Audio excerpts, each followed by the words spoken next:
Peace. Welcome to Why Not Show Love, episode 15, Revolution.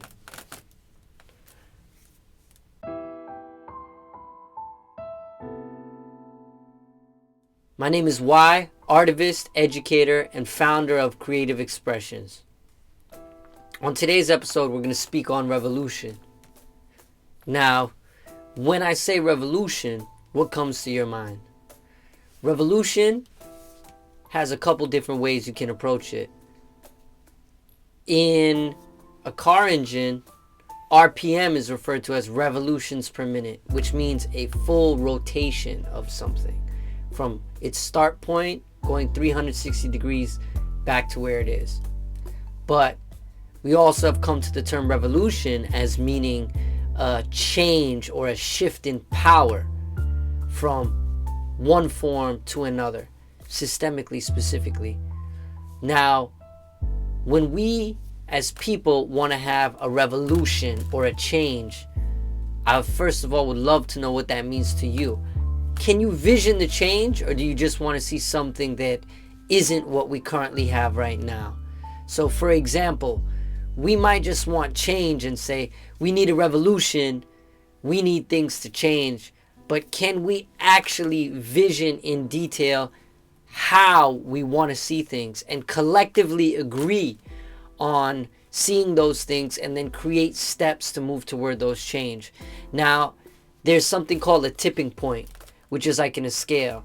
When you start at one point and then move over, it eventually reaches a point, think of a seesaw, where it tips the scale. It could be moving this way, boom. Things go through a spontaneous shift once you've passed that tipping point. So when we're going to go through any systemic change, as long as people are moving toward that change to a high enough degree, when there's enough momentum, something will make a shift or go through the tipping point. Now, as I've been studying things like, you can look up the Black Panther Party's 10-point system.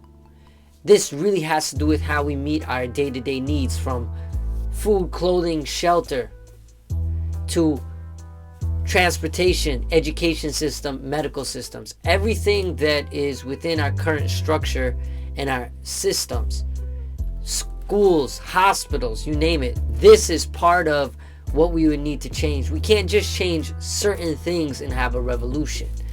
Everything must go through a dramatic shift in order for there to be a dramatic change.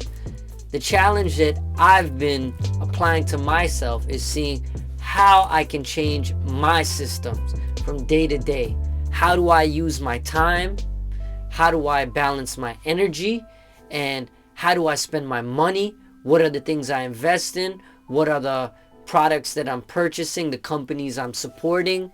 And how am I moving not only day by day, but hour by hour, minute by minute, and moment by moment? Thinking of my larger goals and what I would like to see in the world, and then applying that to the micro level of how I conduct myself and how I transfer my energy with people around me. I've also had to make a lot of internal shifts because I realized that unless I make changes inside of me, nothing outside of me is going to change. So for example, if I'm demanding change from the school system, and I'm saying our education system sucks, it's shit, they're not teaching our students well, but I'm still being an active part of that, recommending that, and if I have children, sending them through that system, how could I want change of that system if I'm still utilizing that system? The way that I've realized we're going to change is when certain things become obsolete. We no longer use them. So for example, with the police force, if people stop using the police force as much, i.e. stop calling police for certain instances, then that system is going to be used less. If we send our children less and eventually not at all to bullshit schools, those bullshit schools cannot exist. Now, this is something that's going to take collective thinking, collective work, and we have to have an alternative. Now, the way we're exchanging information is changing, so I'm going to stick to schools.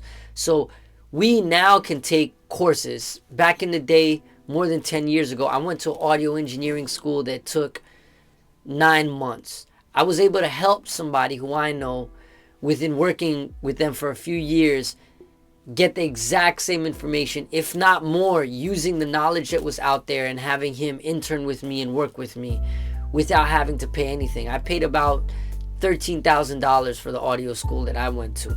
And he was able to not go to audio school, get the same information, use that information without having to spend a dime. So he did an apprenticeship or an internship.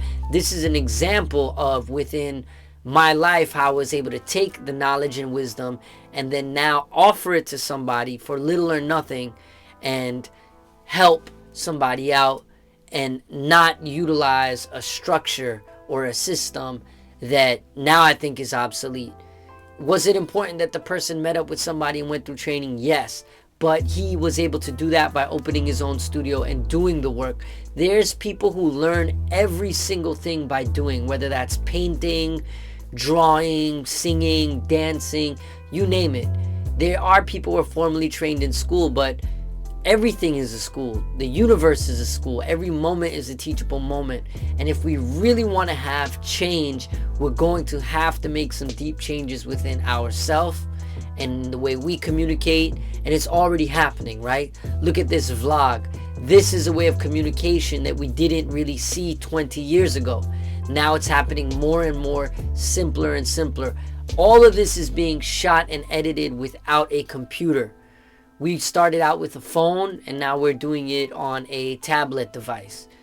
These are ways that we are changing and making a revolution in the way we communicate. I'm also posting more content with using the internet less by allowing myself to spend more time creating internal revolutions. Another form that I want to ask you is, how can you rethink the structures such as medical system, hospitals, schools, and that? Another suggestion or example I can give you is, we started urban gardening using plants, pots, and then eventually from growing plants we bought seeds, then we built some raised beds, and then now we're encouraging people to do the same thing. Within that, enough of us can definitely create enough food for us to eat without using a grocery. Now, is that going to happen overnight? No. But if enough of us do a food co-op, I've been looking at the models of the farmers markets.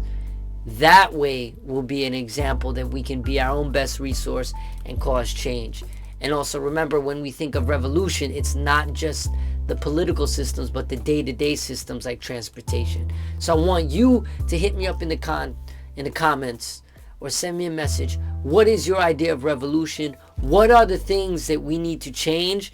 And how can we make those changes on a personal level within our communities, taking action so that if enough of us do these actions and take these actions, they're going to lead to larger systemic change, or making current systemic operations that are oppressing us obsolete. Thank y'all for your time, and I appreciate it.